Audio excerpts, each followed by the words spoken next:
discharged. They began discharging last week. So this is also to demonstrate some of the constraints, inherent constraints here, that we are working with the NPA. We have meetings with the NPA, LRA, and APM terminal to address. Between the 22nd and now, the rice importers that brought in rice have been accruing to Marish. That's additional cost to the cost of doing business. Our team has broken down the cost of rice. We have solicited invoices from India. We have solicited invoices from other countries.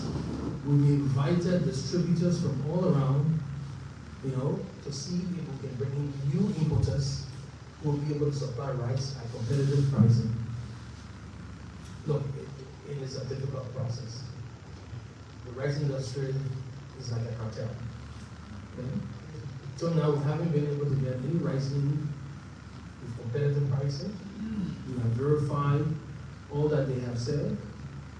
We're working. There are some costs that we can reduce from this side, and we're working on them.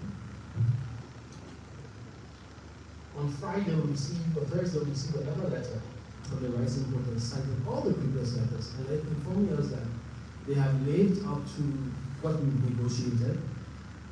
They have a stock of rice that have arrived, a major stock of rice, but due to the cost and all that they have factored in, they can't afford to sell at the $16.75 that we got it down to, and still requesting the government to bring it up to $20. We had several meetings with them over the last 3 days. Okay. Look, as the president has intimated, there's no other way around this rice issue, around self-sustainability, self-sufficiency, unless we are able to grow our own rice. There will be continued exogenous factors, continued issues globally from financial to real crisis that will impact rice, the prices of rice and other commodities in the market. We must produce our own food. Over the last few days, there were suggestions of even implying subsidies to the rice importers, which we believe was tried before and wasn't successful. It's not a solution.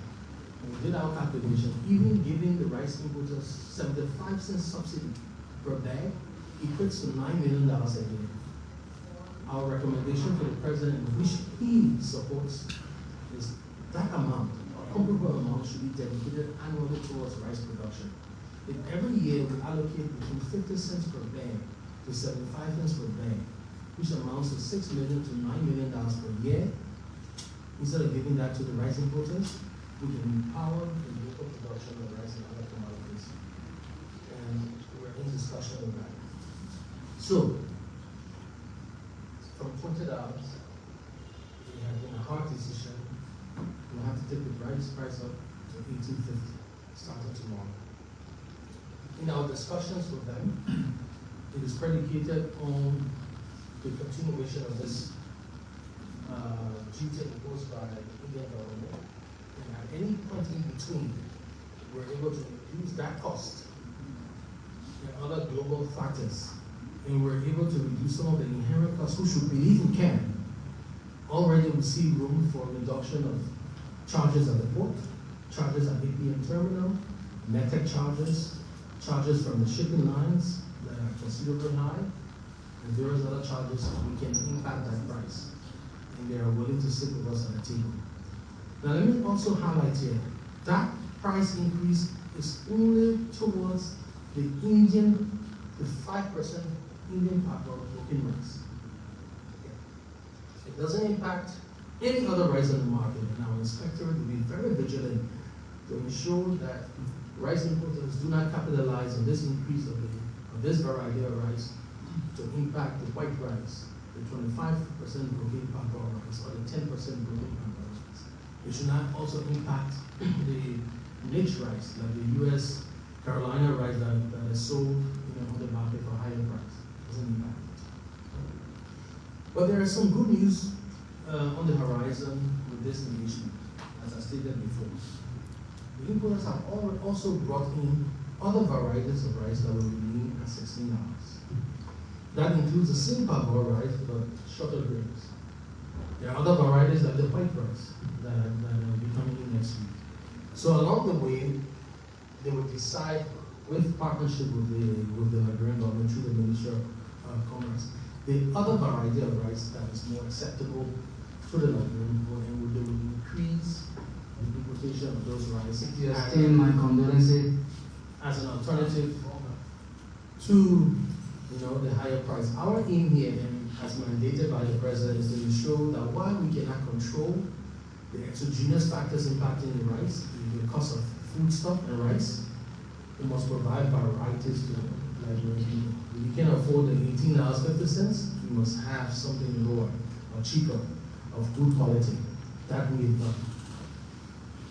During our deliberations with them again, we stressed the arrest agenda and the president's focus on local production.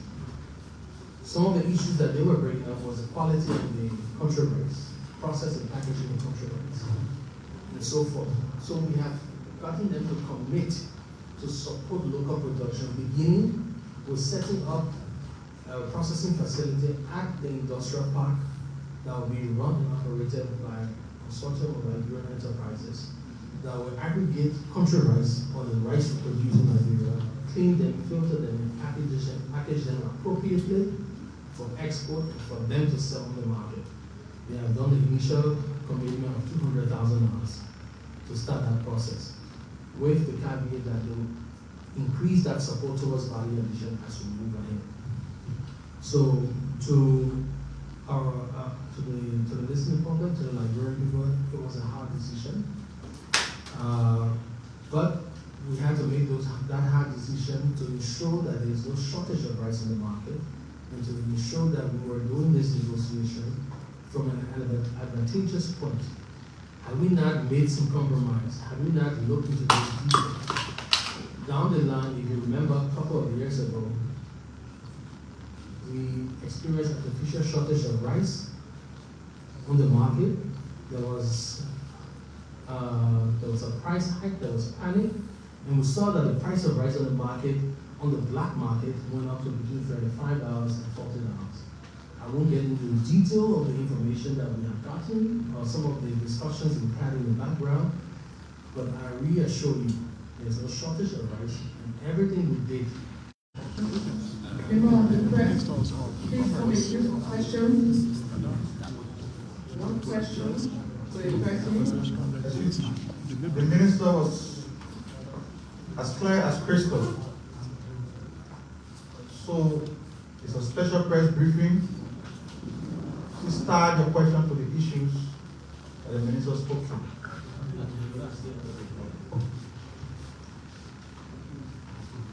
So you can identify who? Yes, Okay, so some specimen to neighboring Ghana or some other country rather. Abdul Fani's come up, Aisha. And my last one is, I did not hear you talk about the issue of the price of gasoline, fuel, and other stuff. Thank you. Export network. Couple of concerns, but two is major. Two are very crucial to this press conference, and I What's your think name, sir? through confusion of a spring network. One is, can you just tell us the current price of rice and up to the 1850, and how long this going to be? How long Liberian going to buy rice $18.50 before you can handle the problem? That's one. And the second concern is the price 1850 going to be in Monrovia here. Those who are in neighboring counties, they are also concerned how you intend to approach that, because when you have the increment in prices here, definitely those who are in the leeward counties feel the pinch. I don't know how you going to approach that. Good afternoon, Chief. I'm Jefferson Tingley. I write for Lane and Liberian News Agency. Basically, you talk about the issue of Liberia and receipt importation and exportation. And when a country receives importation and exportation, it creates linkages. You being the Minister of Commerce, in a nutshell, what is your plan? What do you think? Because if we can solve this problem, we're going to go a long way because we receive the export. So, in a nutshell, what do you think we can do as a nation to solve the problem of Rice price? No, any commodity. Okay. Minister, how many you got? So I have about 4.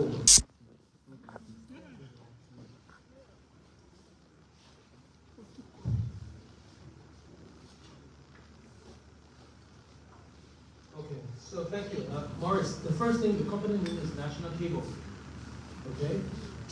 You know, 2 a.m., President Walker called me 2 a.m.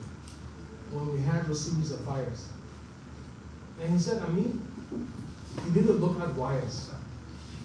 Something came to me, and I believe that wires, substandard wires, sold on the market might be the reasons why we're having the prevalence of fire eruption.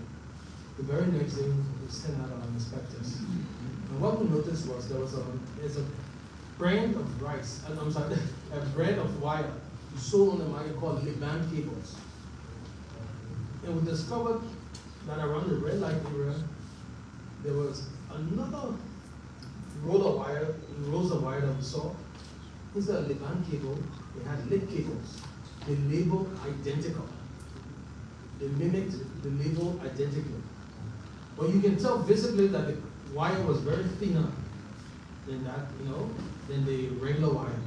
So we assigned our inspectors. They started trailing the distribution until they found that factory.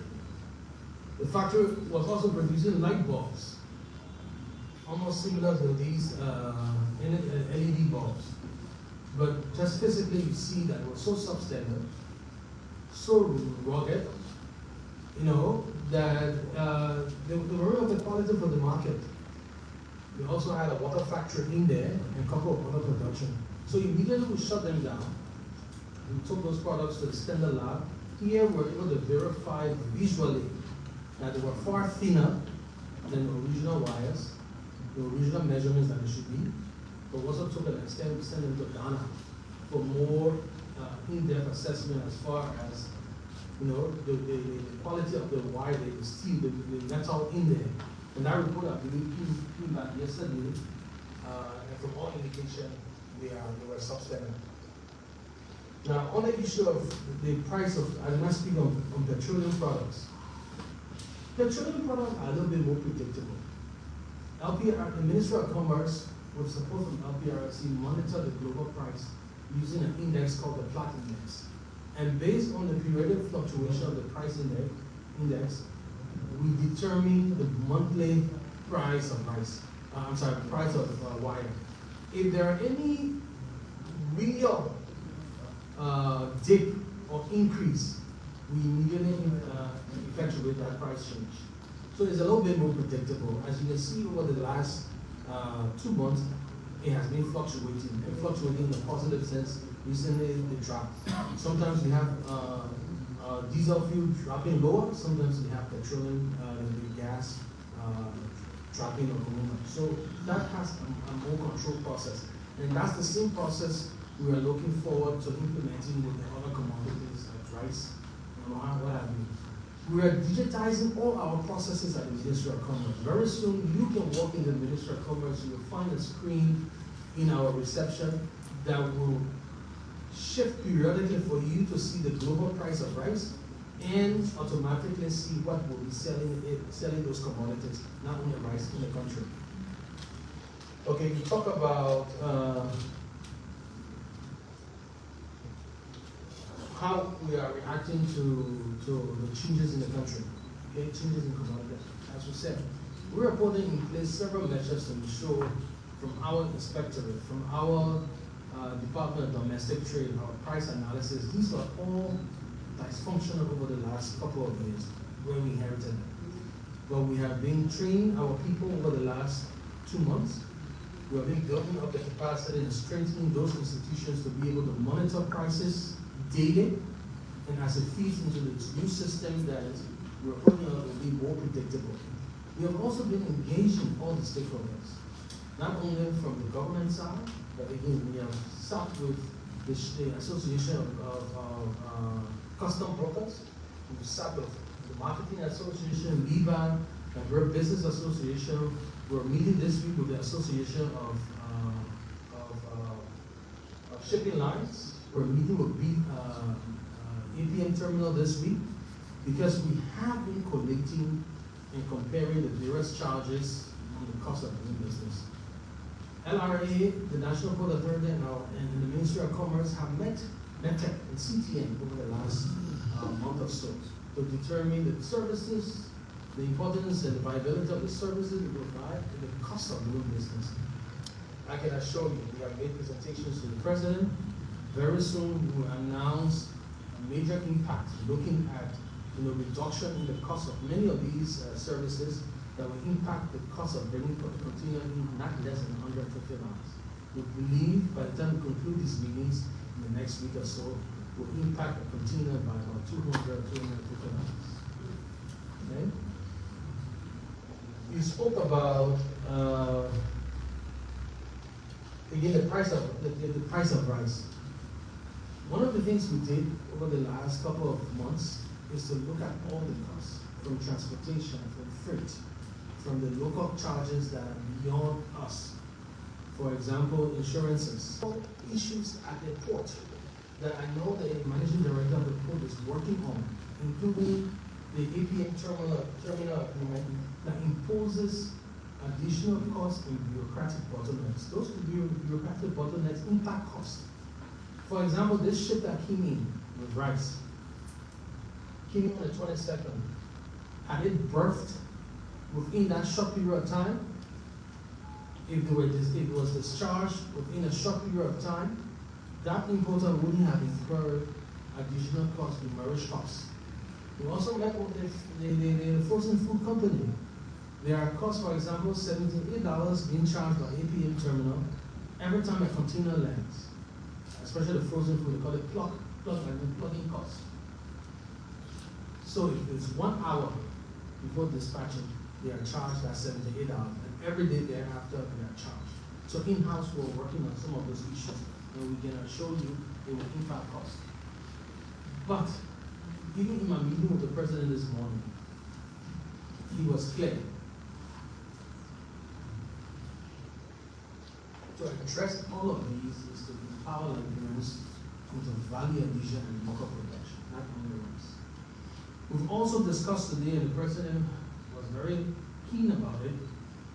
It has not been practiced, but the Ministry of Commerce instructed us to find a way to create a buffer stock of rice so that we don't have a situation where we're pushed against the wall by importers.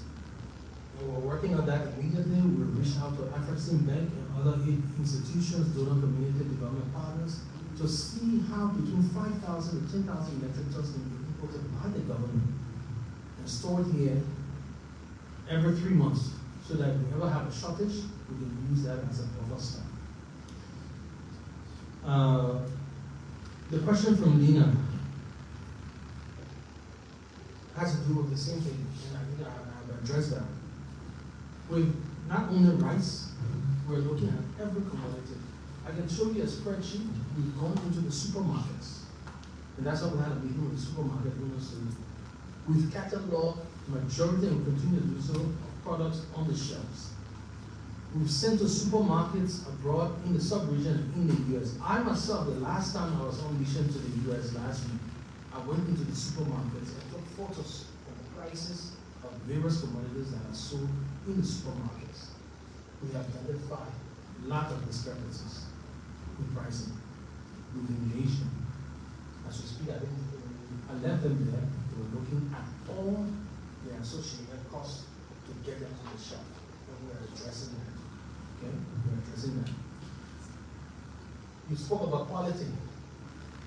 We've inspected almost all the factories. I will not get into some of the things that we have discovered already. Next week, we'll start hearing some of them. We find 2 companies last week, major producers of food and beverages, $10,000 each for some things we saw at the factory that we want to deter. Okay?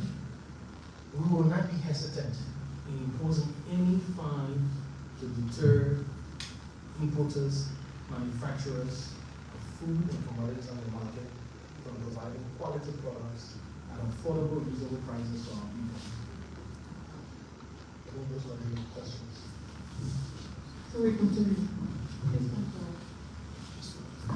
My name is Prince Kiyomiawe, I report for Talk TV. Question go to the Minister of Society in respect to the incident that took place on the Somalia Drive, this consultant.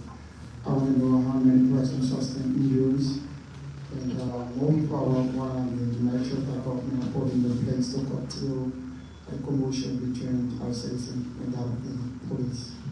Thank you. So, my name is Joseph Selif. I report for Strong TV.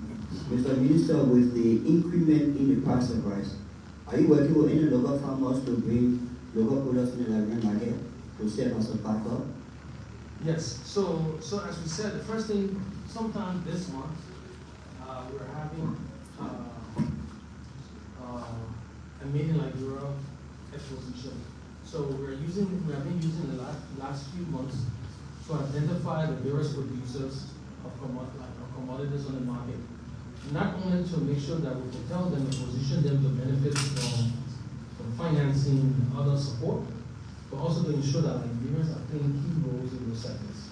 So we have identified a couple of rice importers, rice producers, farmers, and with this structure that we have negotiated with the rice importers, we are bringing those rice farmers in a cooperative format to manage that process.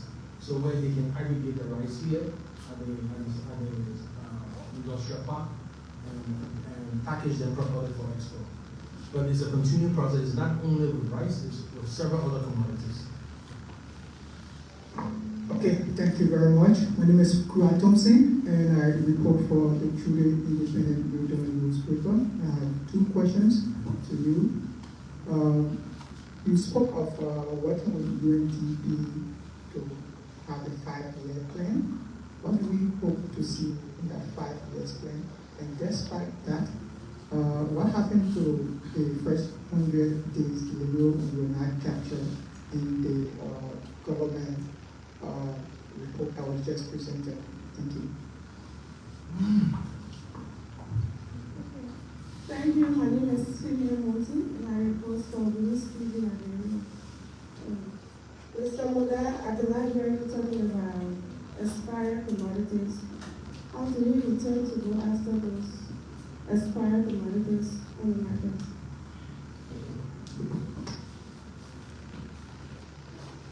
So let me start with the expired commodities. As I informed you, our inspectors have visited all, but not all. It's a continual process. They have visited many of the local producers, and they have been going on training for the past few weeks. I think it's next week or this week. We're launching the inspectors, the new inspector, the new branded inspector, uniformed, well trained, and they'll be going out with much predictability, not out there inspecting anytime as usual. They'll be periodic. And yes, we are very keen on the expired goods. We're coming up with about 6 policies by next week. Policy on the importation of rice to make sure, rice and other commodities, rural commodities, to make sure that the companies or institutions that are seeking permits or IP to import those products meet the standard. Frozen food, for example, you must have the appropriate cold storage facility with the appropriate capacity, to order frozen food. Rice importers, you must have the facility, the storage facility with proper ventilation and proper capacity to import rice. So we have been inspecting the various supermarkets. We have been, identifying expired goods, and those who we found were expired goods, again, we will not hesitate to imposing fines, rigid fines, and to the extent or the gravity of your offense, even shut you down. Now, with the issue of the 5-year strategic plan, the 5-year strategic plan, one of the things that we were talking a couple of years back was that Liberia has been confronted with several incidences over the last few years. Exogenous issues, for example, the financial crisis. We had Ebola, we had COVID. And we have not really developed or done an impact assessment on how those incidences have really impacted the economy and impacted key sectors. So within this framework of doing our strategic plan, we are starting from there. We want to know how COVID, how the financial crisis, how trends, global trends, including the war in Ukraine and the Middle East, is impacting us and will impact us. Okay? We're also looking at how we can effectively develop policies. In the last 6 years, neither the industrial policy, the trade policy, or the SME policies were updated. None of them were updated to reflect our contemporary needs or where we're heading. That process encapsulates, revising, reviewing those strategies, those key strategies. And this is across agencies. The Ministry of Agriculture is revising their agriculture strategy. The NIC, we work in tandem. They are looking at our investment incentive structure to see if it addresses, our contemporary needs, if it addresses the issue of Liberianization. So there are a lot of things we're doing within the framework of our strategic plan. We have determined that within the next 6 years, our priority rests on one, creating a conducive environment for our foreign counterparts and Liberian enterprises and entrepreneurs to survive, to thrive. In this context of creating our competitiveness and fairness, our focus is ensuring that Liberians have the capacity to compete in every sector, particularly value addition, food production. So we are focusing on our strategic plan and ensuring that we are gravitating from this concept that Liberia must be totally an export-oriented country. How can you focus on export when you're not even providing food and basic necessities for your people? So we're looking at value addition to supply our basic needs in our strategic plan.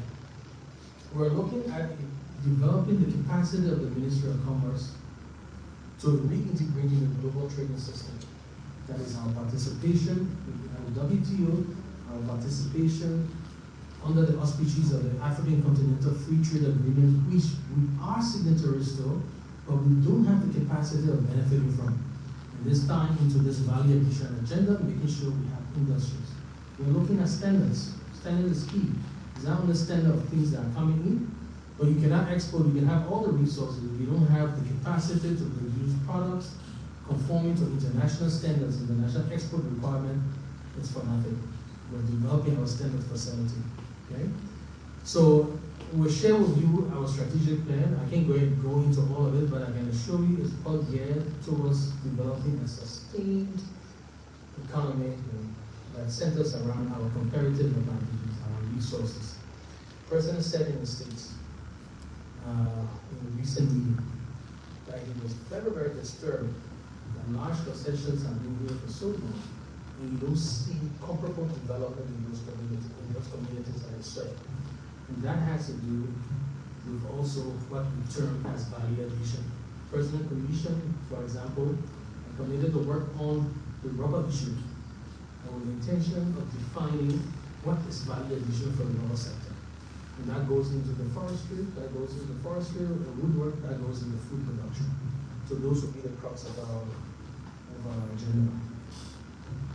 The last one. Wow, yes. So a lot of the deliverables that I'm telling you that we are implementing now, that starts this week, should have been captured into those deliverables. But at the end of the day, the president was clear. What we do next week, was it achieved now? Okay? So a lot of those things were process-based. Institutional change doesn't happen overnight. Getting funding from donors and building our capacity in lieu of passing of the budget doesn't happen overnight. Okay?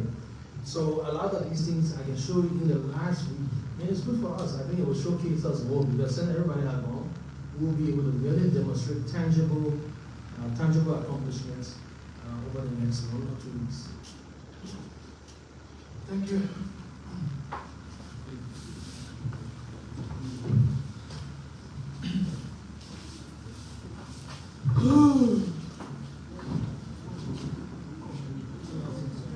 Thank you, Mr. Minister of Commerce and Industry.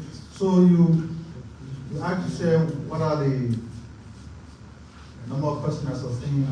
injuries from the violent incident in Liberia on Saturday. We can put a cap on it, but the public peace was disturbed. Of course, people sustain injuries. Public utilities were targeted. See how they went to the hospital, nearby clinic, vandalized the place. The police vehicles were vandalized. A journalist from a sister radio station, Planet Brooks, he told his the phone were used to do the recording, but it was targeted, the phone was taken away. The other journalist from OKFM said he was also targeted, and in fact, he gave eyewitness testimony of how violent the incident was. So, I mean, I can't put a cap on the number of persons that sustained injury. The police will have that report. But what I can say to you is that the government frowns against NSS action. We are a country of law, and we have to be decent. If two people have misunderstanding, where do they go to resolve it? The court is a forum for dispute resolution. If somebody goes to the court and the court rules in the person's favor, you have the option. Especially so when that ruling comes from the Supreme Court. So there's no justification for that. It is wrong, and we are hoping that the police will have some people who are responsible arrested. Because when this is happening and nobody is arrested, then it becomes normalized. So I will contact the police to know how many persons are seen here. We can put a cap on it. But what we do know is that the situation disrupted public peace, and it is wrong. With disrespect, the ruling from the high court, we cannot continue, but we cannot condone those kind of actions in our country. It doesn't resemble us. Violence for 14 years didn't take us anywhere. Here we are today, we have a president who signed onto the creation of the War and Economic Crimes Code. We're trying to end the culture of impunity, making sure that people can be held accountable for their actions.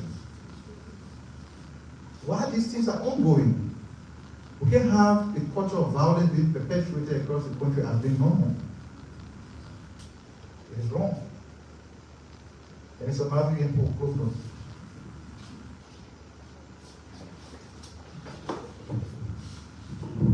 Well, thank you very much, Mr. Sando. Thank you, Mr. Modad. Thank you, dear colleagues, for coming. Today's edition was a special one. I think we're going to resume tomorrow the regular press briefing at 4 o'clock. Yes, I think we have the Minister of Mines, and then the Minister of the team are posting the stepping competition. Exactly. What time we got for set for? It will be tomorrow. Just to reiterate that, the increment is $18.50, specifically to the Indian 5% broken rice, and all other rice, the prices will remain the same. That's what we have to face as a country, the fact that we do not produce what we eat. So sometimes when these global things are happening, we struggle with it. Over time, when we can fill the gap for ourselves, then there will be no need for us to be subject to what is happening globally. As a fact. So, Minister, thank you very much. Thank you very much. See you tomorrow.